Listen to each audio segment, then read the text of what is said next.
I speak in the name of Creator, Redeemer and Sustainer. Amen. Who do you think you are? Not singing the song from the Spice Girls. So tune back in there instead of you start thinking of that. Who do you think you are? Many people make a hobby out of looking into their historical roots, their ancestors, creating family trees. They want to trace back who their relatives were in the past. My own brothers have created a family tree for us. I don't know how far back it goes, but as part of that example, they've actually had a DNA test taken. And from the results of this DNA test, we found out that a majority of our DNA is made up of the Scandinavian people.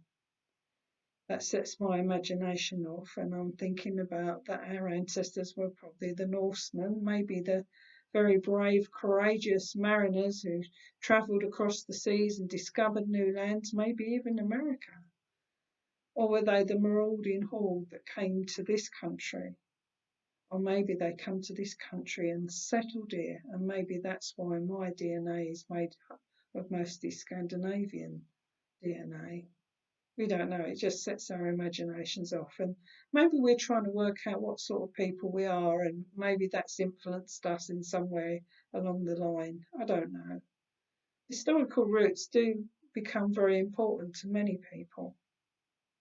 For the Jewish people, their historical roots define who they are.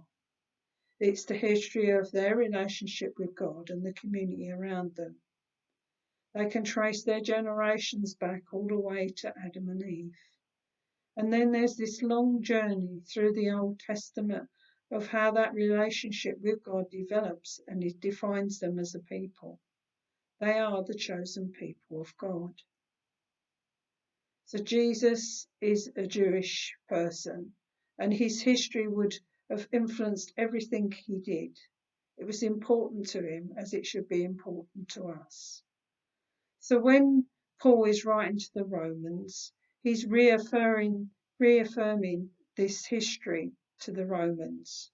Jesus and Paul were both Jewish, and the faith which these new followers were trying to understand and to follow was rooted in the history and tradition of the Hebrew people, of whom they did not belong to by birth.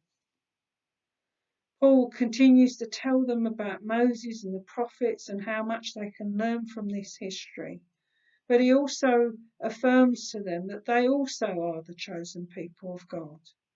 That with the culmination of that history comes Jesus Christ as the Messiah, and he opens up the invitation to become children of God through belief and response. Believe in him as the Messiah, follow what he taught, and believe in him through the Holy Spirit. These new believers were changing their whole way of life, and in some instances going against tradition and culture in which they had lived and grown up in. They were Romans, they weren't Jewish. This new belief was really new to them, and they were asking Paul very clearly, can we be saved? Because we weren't born Jewish. And so they're very anxious. They're anxious maybe about their own relatives who are maybe still following the pagan way of life. Paul is trying to address their fears and concerns. He asks them to believe and trust in God's plan. The plan began with Israel's people and culminated in the birth, life, death, and resurrection of Jesus Christ as the Messiah. Paul tells the Romans that they must not only believe it on their lips, but in their hearts, to trust God that he has included them through Jesus Christ as the chosen people of God. Paul is explaining that following, practicing, and believing in Jesus' teachings are the qualifications of being a disciple of Christ, and that they would be saved through him.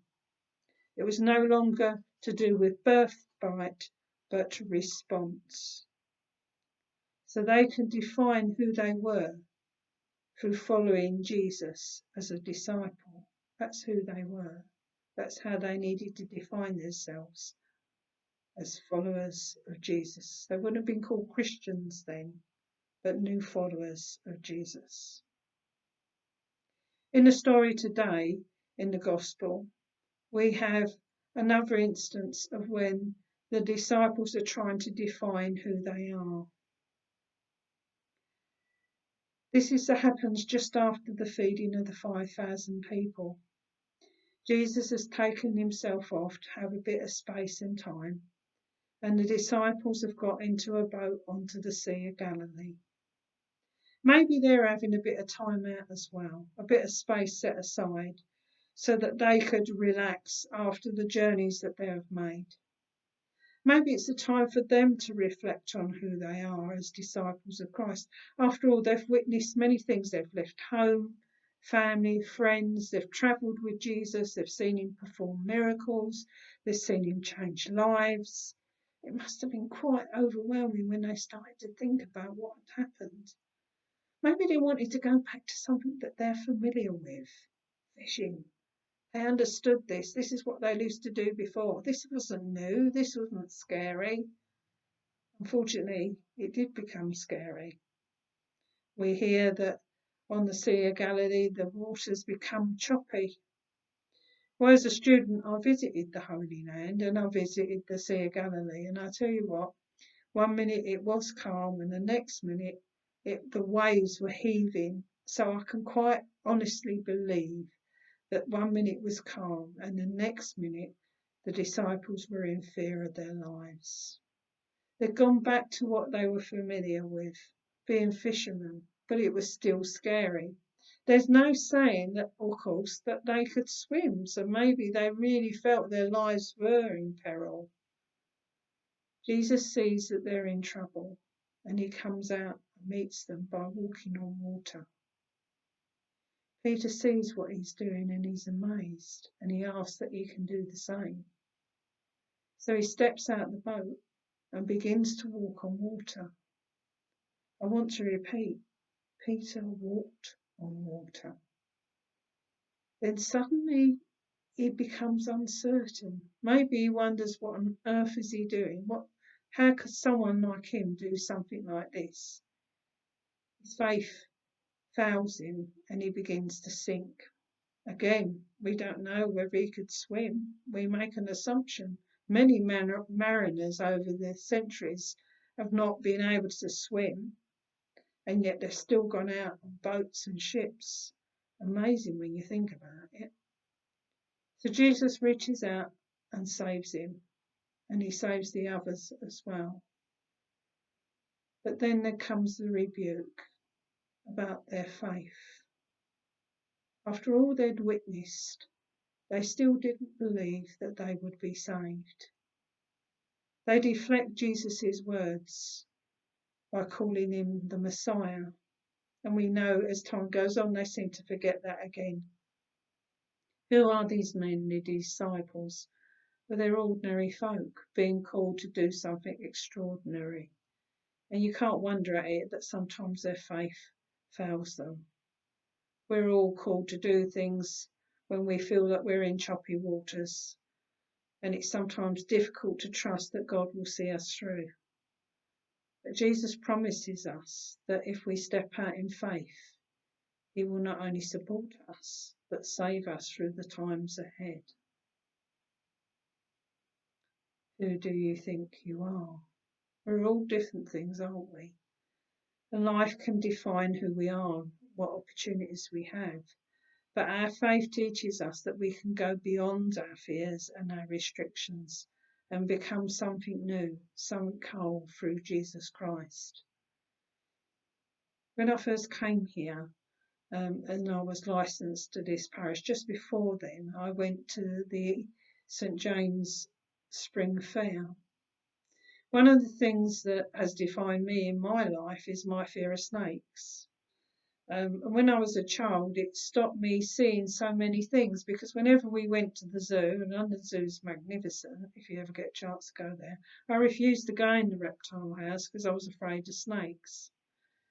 When I've looked over my life, I feel like I've missed out on things because I was afraid to go into that reptile house, and I was afraid to confront my fears. So as I walked onto the grounds of the fair and I saw a man holding a snake, I decided that this was the time to confront that fear. And before I could even think about it, I walked over to him, told him of my fears, and asked if I could touch the snake. I touched the snake. It was quite amazing to experience one of God's wonderful, wonderful creations. It was also a bit weird as well. He offered to drape the snake over my neck, and I've got to say, I said, no, I'm not that brave. Looking back, I'm really pleased that I did that. I didn't want my fears to define who I am. I want to be able to have more trust and more faith, and sometimes it means stepping out into the uncertainty and doing something different to what you normally do. As we face different challenges and changes that are confronting us in the next weeks and months ahead, we find that we can't do the things we used to do. The things that used to define us as people maybe have changed as well. With the pandemic, we've been challenged to think in different ways of how we can do and respond to the gospel. What we are asked to do is to remember who we are, that we are disciples of Christ. And we need to work out, each of us individually, what that means. I'm many things. I am a priest. I am a wife. I am a mother. I am a daughter. I am a sister. I am a friend, a relative, or acquaintance. I'm many things. But at my root and through my heritage, I am a Christian. I am a disciple of Christ, and on that I build my life. The history of Christ, his teachings, and my belief in God is what defines me as his disciple. In the weeks and the months ahead, as lockdown eases and we begin to ask ourselves the question, how can we move forward? Maybe it's also a new time, a time to address who we are and define what that means. As we move forward, maybe we need to ask the question, who are we? If we're followers of Christ, how can we respond to the changing world we find ourselves in?